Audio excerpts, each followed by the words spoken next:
अपने बचपन के बारे में। उम्र के उस हिस्से में पहुंच गया हूं कि बचपन कहाँ याद रहता। कुछ यादें अभी। मैं उन लोगों की तरह नहीं हूँ जो अपने बचपन को बड़ा बड़ा ज़बरदस्त करके बयान करते हैं। तो सर आपका कैसे इसलिए बचपन गुजरा? गुजर गया बस।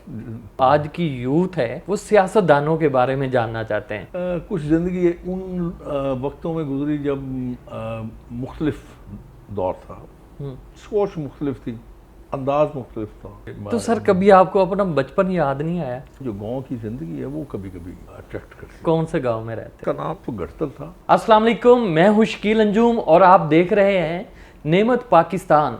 अल्लामा इकबाल ने क्या खूब कहा है, कोई काबिल हो तो हम शाने कई देते हैं, ढूंढने वालों को दुनिया भी नहीं देते हैं। नाजरीन, आज हम आपकी मुलाकात जिस पर्सनैलिटी से कराने जा रहे हैं, सीनियर सियासतदान हैं। अगर मैं उनके बारे में ये कहूं कि वो सीनियर सियासतदान होने के साथ साथ दबंग सियासतदान भी हैं तो बेजाना होगा। तो जी, मैं बात कर रहा हूं शेख रोहेल असगर की। आज हम उनकी ज़िंदगी के उन पहलुओं पर रोशनी डालेंगे जिनके बारे में आप जानना चाहते हैं। अस्सलाम वालेकुम सर। वालेकुम अस्सलाम। सर, सबसे पहले तो नेमत पाकिस्तान की टीम आपकी शुक्रगुजार है कि आपने अपने कीमती वक्त में से हमारे लिए वक्त निकाला और हमें इंटरव्यू का मौका दिया। अच्छा सर, हम अपने प्रोग्राम का बाकायदा आगाज़ करते हैं। सबसे पहले आप अपनी फैमिली के बारे में बताएं। अब उम्र के उस हिस्से में पहुंच गया हूं कि बचपन कहाँ याद रहता। कुछ यादें अभी। मैं उन लोगों की तरह नहीं हूँ जो अपने बचपन को बड़ा बड़ा ज़बरदस्त करके बयान करते हैं। तो सर आपका कैसे बचपन गुजरा? गुजर गया बस। वक्त कभी रुकता। बिल्कुल। बचपन था, गुजर गया। अब कहाँ गुजरा ये आपके लिए कोई इतनी मेरे ख्याल सर बेसिकली जो आज की यूथ है वो सियासतदानों के बारे में जानना चाहते हैं। बेटा मेरी जो है ना, आप इसको कह लें अदवार मेरे, वो मुख्तलिफ है। कुछ ज़िंदगी उन वक्तों में गुजरी जब मुख्तलिफ दौर था, सोच मुख्तलिफ थी, अंदाज मुख्तलिफ था, और उसमें बहुत सारी चीज़ें हैं जो आज नहीं हैं, तब थी। मैंने अपने गांव में अपनी दादी के साथ वो वक्त भी गुजारा जब वहाँ पे बिजली नहीं थी। सही सही सही। तो इसलिए वो बड़ी अजीब सी बात है ना आज की कौम के लिए, आज के। तो सर कभी आपको अपना बचपन याद नहीं आया? मुझे वो अपनी अपनी वो जो गांव की ज़िंदगी है वो कभी कभी अट्रैक्ट करती है। तो सर आप कौन से गांव में रहते? मेरा गांव था जी, उसका नाम तो गढ़तल था, सियालकोट डिस्ट्रिक्ट में था। सही सही सही। बस वो काफ़ी एक यादें हैं। वो सारी ज़िंदगी इंसान के साथ ही रहती है। आप चूँकि कभी मेरे ख्याल में आपको कभी मौका नहीं मिला होगा। अब तो गांव भी वो नहीं ना रहे जो बिल्कुल उस ज़माने में गांव थे। वो गांव भी अपने एक खालिस ज़िंदगी होती थी, कच्ची सड़कें, मुखलस लोग और बिजली। सर मेरा ख्याल है अभी भी आपका जो गेटअप है वो बहुत सादा है, इवन कि आप MNA नहीं। सादा आपके नज़र आ रहा है सर। नहीं, सादा आप कह सकते हैं, सादा इन सेंस ये कह सकते हैं कि दिल में ख्याल आया कि यार ये लिबास भी अजेब तन करना चाहिए। ये हमारे कल्चर को रिप्रेजेंट करता है। कल्चर, हाँ, पंजाब में ये बहुत ज़्यादा पहना जाता था, बहुत ज़्यादा इसका इस्तेमाल था। अब चूँकि मेरी कॉन्स्टिट्यूंसी चेंज हो गई थी और आज भी वहाँ पे मेरी उम्र के लोग इसी लिबास में आपको नज़र आएंगे। अच्छा, तो ज़बरदस्त। वो खुश होते हैं देख के। सर आपके बचपन के बाद हम आपकी एजुकेशन के तरफ आते हैं। आप कैसे स्टूडेंट थे? आपकी एजुकेशन क्या है? बड़ा नालायक। अच्छा, एवरेज से भी नीचे। सही। तो उसी वजह थी ना, उसी वजह ये है कि आप देखें जब उस दौर में भी, उस दौर में भी जो मेरे वालिद हालांकि काफ़ी तो नहीं कह सकते पढ़े हुए थे, उस ज़माने के ग्रेजुएट थे। वालदा मेरी नहीं थी पढ़ी, वो घरेलू खतून थी। अब मसला, अब ये देखें ना, जब ये चीज़ आती है आपके सामने, ये तजर्बा बताता है कि खातून अहले खाना, जो खातून है, खातून खाना, वो अगर एजुकेटेड हो तो आपकी औलाद फिर आगे बढ़ जाती है।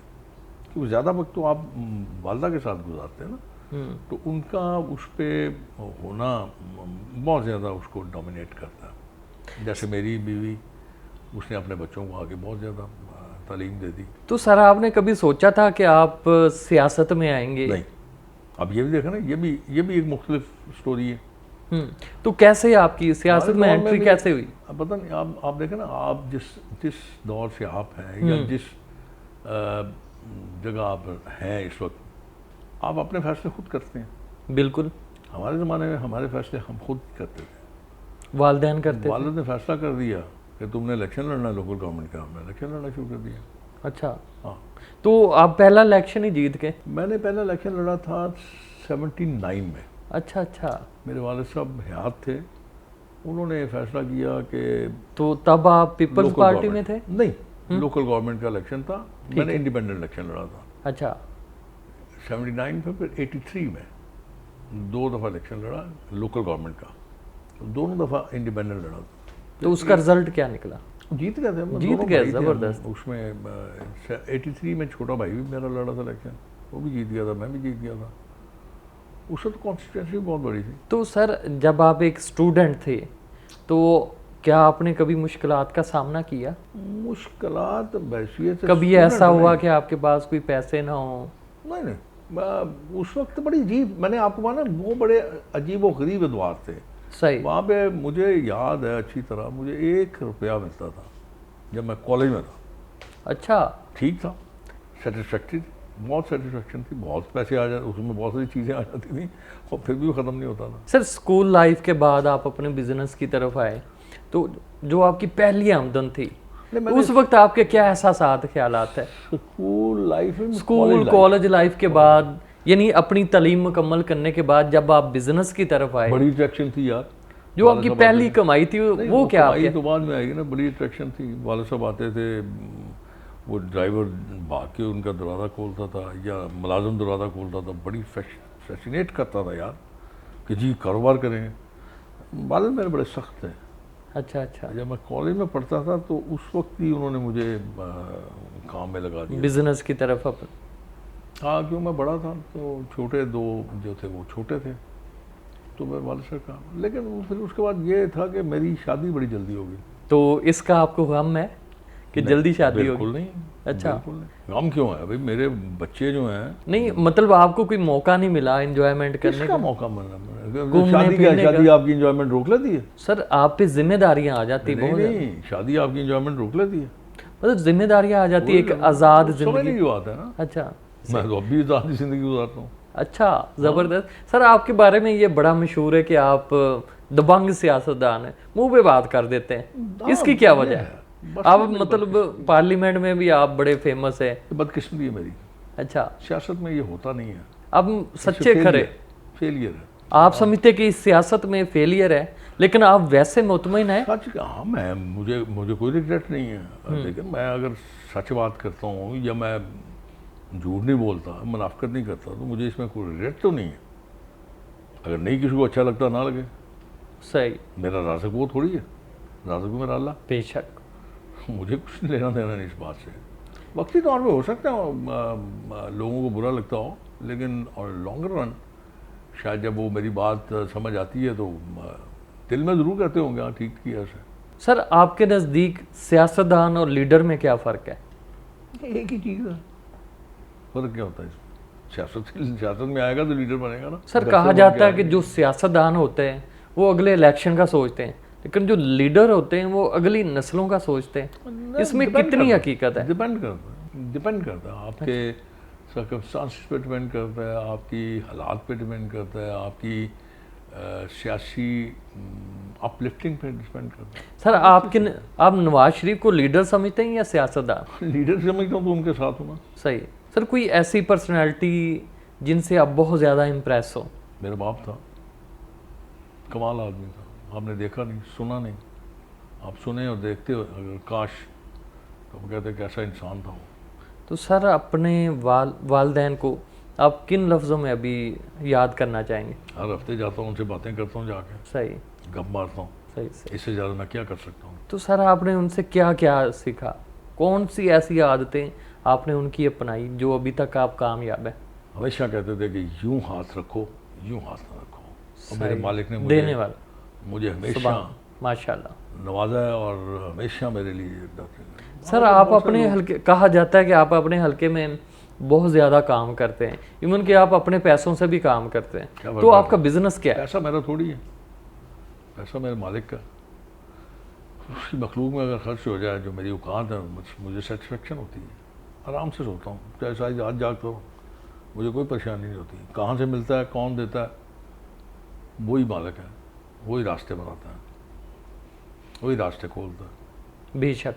तो सर आपका बिजनेस क्या है? मुख्तलिफ हैं, छोटे छोटे। मैं वैसे आपके लिए इतला लिया सर कि मैं बिल्कुल नहीं करता कारोबार, मेरे बच्चे करते हैं। ज़बरदस्त। अब तो पोते आ गए हैं बीच में, तीसरी जनरेशन आ गई। सर माशाल्लाह अभी भी आप बड़े मतलब एक दबंग किस्म के बंदे रहे हैं। लग रहे हैं, क्या मतलब फिट लग रहे हैं। तो आपकी उम्र क्या है? 69। अच्छा, ज़बरदस्त। लेकिन सर आप इतनी उम्र के नहीं लग रहे, वैसे काफ़ी कम 100 लग का रहे लगता हैं, हूँ, कम के लग रहे हैं। 100 का लगता हूँ। नहीं नहीं, कम के लग रहे हैं। कम क्या मतलब? नहीं, अब याद आती है वैसे 30-40 साल पीछे वाली बात। तो ये जो आपका सियासत का करियर रहा, ऊंच नीच आई, इस वाले से क्या कहना चाहिए? उससे मतलब वो लोग इसका फिक्र करते हैं जिनका कोई मोटिव होता है। मेरा कोई मोटिव नहीं है, मेरा सिर्फ और सिर्फ ये है कि मेरे हाथ से कोई अच्छा काम हो जाए। आपको मतलब कैसे मैं आपको समझाने की कोशिश करूँ बड़े सादा से अल्फाज में। मेरे वालिद ने बड़ी मेहनत से अपना नाम कमाया। मेरे सामने सिर्फ एक ही बात थी कि कोई ये ना कहे कि बहुत बड़े बाप का बहुत छोटा बेटा। उनके नाम को, उनकी नाम की लाज रखी आप। यही अपने बच्चों को समझाता हूँ, अगर सियासत करनी है तो अपने दादा की लाइन देखना, बाप को भी ना देखना, दादा को देखना, और बस फिर आप लोगों के दिलों में आप राज करोगे। सर अभी आपकी जो पार्टी है मुस्लिम लीग नून, इस पे काफ़ी बुरा वक्त आया हुआ, टफ टाइम है। अच्छे बुरे वक्त आते रहते हैं। तो आपके नज़दीक इसके क्या मुहरकात है, क्या वजूहात है? अच्छे बुरे वक्त आते रहते हैं। जब every height has a decline, ऊंचाई को गिराई तो होनी है। बिल्कुल। तो इसकी वजूहात क्या है? आप अब समझदार और अक्लमंद और साबर वो ये जो निकल जाए, बर्दाश्त कर ले, संभल जाए, बेहतरी की तरफ माइल हो जाए, आते रहते हैं। बस फ़र्क सिर्फ इतना है कि एक हमारे पंजाब में एक मिथ दुआ भी करते हैं कि या अल्लाह दुश्मन सही हो, अच्छा हो, हमें दुश्मन बड़ा कमीना मिला। ये नहीं ज़रफ़ वाला दुश्मन होना चाहिए। बस ये बदकिस्मती है। ये बदकिस्मती तो मेरी बदकिस्मती, मुल्क की बदकिस्मती है। तबाह बर्बाद कर दिया। मुझे कर दो बर्बाद, कोई नहीं, खैर मेरा अल्लाह मालिक है।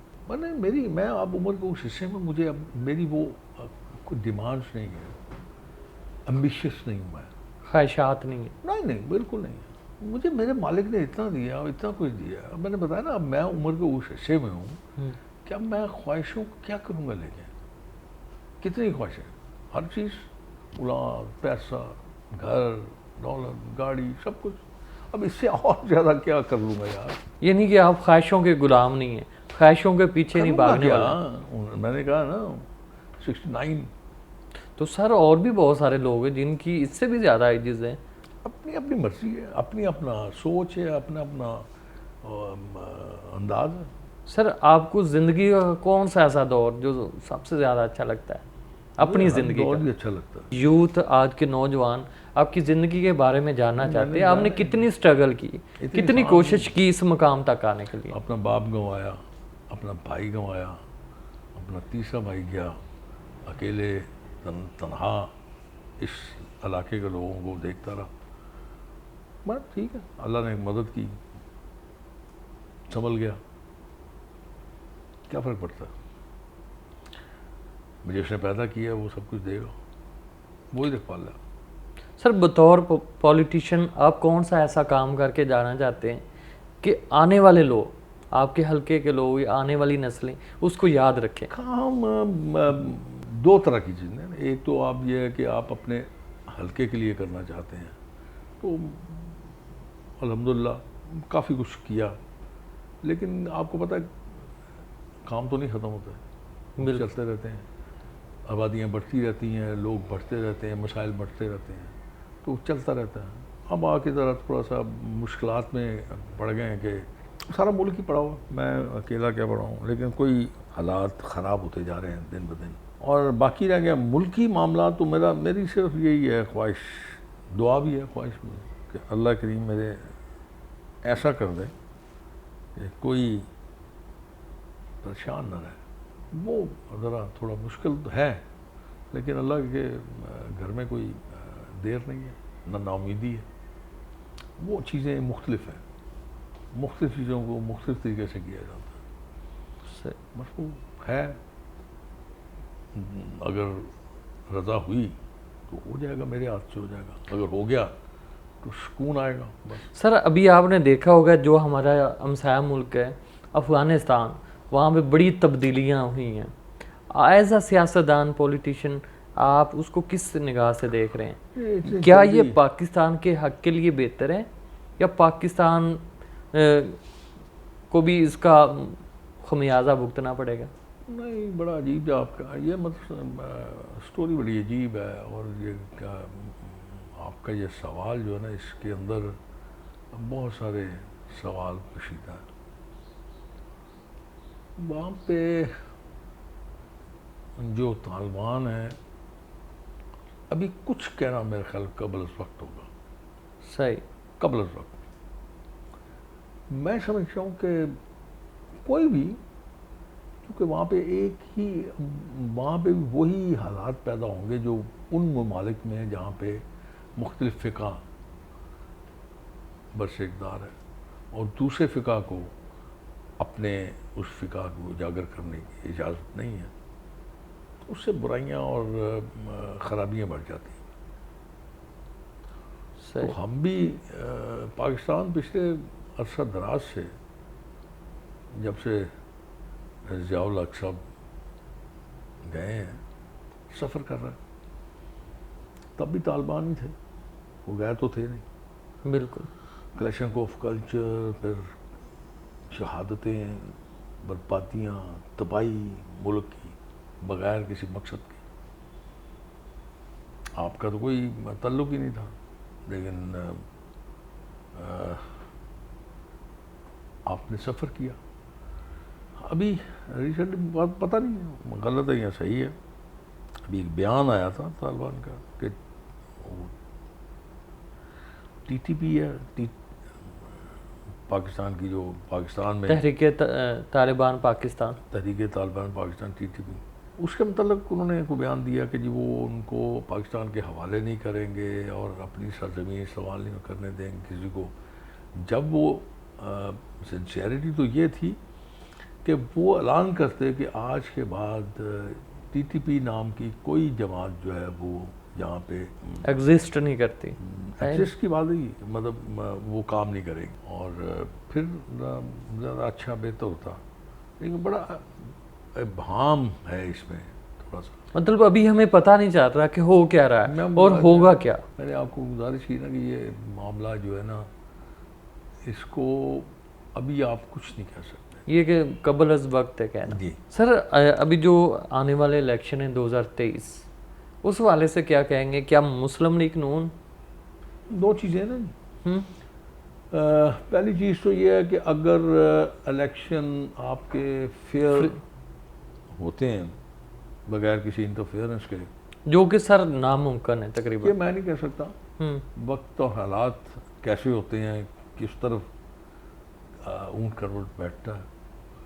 अगर तो वो हों और जैसे मियाँ साहब कहते हैं, उनका जो बयानिया है, उस हिसाब से अगर इलेक्शन हो तो मैं तो खैर नताइज तो अल्लाह की ज़ात को होगा, लेकिन जो ग्राउंड रियलिटीज़ हैं उस पे अगर आप नज़र डालें तो फिर तो नून लीग जो है वो हुकूमत बनाएगी, आगे जाती नज़र आती है। बिल्कुल। और अगर रास्ता रोक लिया गया, जैसे कश्मीर इलेक्शन में मतलब और गिलगित बिल्तिस्तान में, थोड़ी डिफरेंट है, गिलगित बिल्तिस्तान की डिफरेंट है। मुझे सिर्फ डर इस बात का है कि कहीं इस आतिशफ़शां फट ना जाए। सर आने वाली जनरेशन, ख़ास तौर पे यूथ जो सियासत में हिस्सा लेना चाहती है, उनको क्या मैसेज देना चाहेंगे? अपनी सोच को दुरुस्त करें, अपने अंदाज को दुरुस्त करें, अपनी हरकत को दुरुस्त करें। गाहे बगाहे चीज़ें आती हैं सामने, इंतहाई अफसोसनाक, इंतहाई दर्दनाक, और दिल कुटता है किस मुआशरे में रह रहे हैं। आपने देखा होगा ना, हाल ही में सोशल मीडिया में खबर चल रही है, इंतहाई अफसोसनाक हो, और यूथ ही नहीं थी ना, बूढ़े तो नहीं थे। वो जो लड़की वाली 400 लड़के थे तकरीबन, 400 हो या बिल्कुल वो वीडियो भी सामने आ चुकी है, उनके खिलाफ पर्चा भी। बात 400 या 200 या 600 या हजार की नहीं है, बात सोच की है, कैसे एक लड़की पे तरबियत झपट की पड़े। है, बात तरबियत की है। मेरे बेटे की अगर कोई शिकायत करे या मेरा बेटा ऐसी हरकत करे तो मैं उसको उसकी बहन के सामने जरूर खड़ा करूँगा। इसके साथ अगर हुआ होता तो तुम्हारा क्या रिएक्शन होता, पता नहीं वो कौन से माँ बाप हैं। तो आप क्या समझते हैं इसका कौन जिम्मेदार है? क्या रियासत? माँ बाप, रियासत नहीं, हाँ रियासत भी कह सकते हैं इसलिए कि जब आप इस किस्म की सोच लोगों तक लेके जाएंगे या अंदाज आपका ऐसा होगा तो लोग भी वैसे सोचेंगे। बड़ा सिंपल सा ना, मैं लोगों का नुमाइंदा हूँ, अगर मैं उनके लिए बुरा बन के सामने आऊँगा तो वो उनके लिए वही रास्ता होगा ना। लेकिन इसमें बहुत ज़्यादा कसूर जो है वो मैं समझता हूँ माँ बाप का, तरबियत का फुकदान है। उनको पता होना चाहिए कि उनका बच्चा जो है वो क्या कर रहा है। सर बतौर सियासतदान आप पाकिस्तानियों को क्या मैसेज देना चाहेंगे? बस मेरी ये ख्वाहिश है, दुआ है कि जिस लिए हमने अपनी जानें गंवाई थी, इज़्ज़तें गंवाई थी, अपनी बर्बादी की थी, वो मकसद कभी हल कर लें तो इस मुल्क के लिए नहीं बल्कि अपनी आखिरत भी संवार लेंगे। इस मुल्क की हिफाजत करना हमारा फर्ज बनता है, वो करना ज़रूरी है। बस निकल जाए फ़िक़ा, लसानी और इस किस्म की बातों से निकल के एक बन के, जब तक आप इकट्ठे नहीं होंगे तब तक इस किस्म के वाक़यात रूनुमा होते रहेंगे। मैं ये वो माफ़ी चाहता हूँ, मैं सोच रहा था कि ये वाक़या हुआ उसमें कोई एक इंसान भी नहीं था, कोई एक इंसान नहीं था, नोच रहे हजूम थे था सब।